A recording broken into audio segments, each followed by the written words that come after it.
l'Organisation africaine des assurances, nous sommes une organisation pour favoriser et simplifier l'échange de connaissances, l'échange d'expériences et de réfléchir sur des solutions communes. On n'a pas de pouvoir de contrainte, mais nous pouvons quand même orienter pour que les gens qui font du business en assurance sachent la tendance des consommateurs, ce qui se passe dans le monde et où investir pour être en fait au diapason avec la demande en matière d'assurance.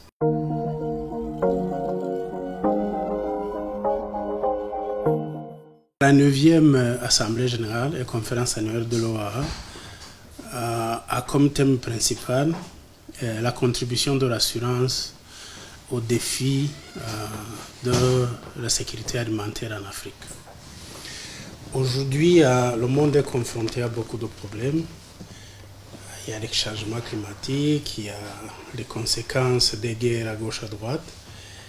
Nous avons pensé que nos collègues africains pourraient discuter de la contribution de notre industrie d'assurance pour le règlement ou faire des réflexions sur les problèmes d'actualité comme la sécurité alimentaire. Alors, la question de la sécurité alimentaire, c'est une question qui intéresse tout le monde. Il y a les gouvernements, bien entendu, il y a le secteur privé, il y a de manière générale la société civile. Et nous pensons que, en tant qu'assureurs, nous avons un rôle à jouer. C'est justement donc ce rôle que les assureurs et les assureurs doivent jouer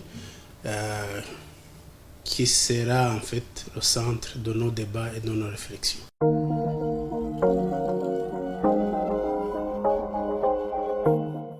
La faim dans le monde n'a pas régressé. Même en Afrique, elle s'est accélérée en fait. Pour vous donner les chiffres, suivant toujours ce rapport, c'est 2,3 milliards de personnes qui, d'une manière ou d'une autre, sont affectées par l'insécurité alimentaire, soit de façon modérée ou de façon grave ou sévère. Sur ces 2,3 milliards, les mêmes statistiques nous disent que, au moins en Afrique, 57,9%, ce sont des Africains. Vous comprenez que c'est vraiment un problème majeur dans le monde, surtout en Afrique. Mais la région de l'Afrique du Nord, y compris l'Algérie, vous êtes 2 fois moins exposés par rapport à l'Afrique subsaharienne. Donc, il est de notre devoir, en tant qu'une industrie qui peut contribuer, comme les autres d'ailleurs, de réfléchir sur comment on pourrait envisager ensemble des solutions, échanger des connaissances, essayer de tracer les voies de réflexion pour que ce fléau qui est la faim dans le monde et particulièrement en Afrique, soit d'une manière ou d'une autre,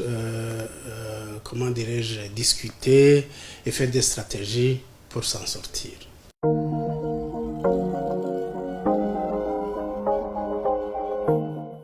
L'insécurité alimentaire étant un problème global, c'est pas seulement africain, ça touche tout le monde. Les conséquences de l'insécurité alimentaire sont très dévastateurs. Seuls les assureurs ne peuvent pas s'en occuper. C'est pourquoi en fait, on en appelle au gouvernement, ne serait-ce que pour participer, donner des subsides pour le paiement des primes d'assurance, pour qu'un plus grand nombre possible d'agriculteurs puissent s'assurer. Il y en a qui pensent que la contribution des pouvoirs publics pourrait se limiter là. Non. Les gouvernements sont capables de nous fournir des données fiables, c'est-à-dire à récolter des données météo qui permettent de prévoir les risques qui sont liés à la pluviométrie ou à la sécheresse. Donc, la fourniture de données, c'est quelque chose de très important pour un assureur.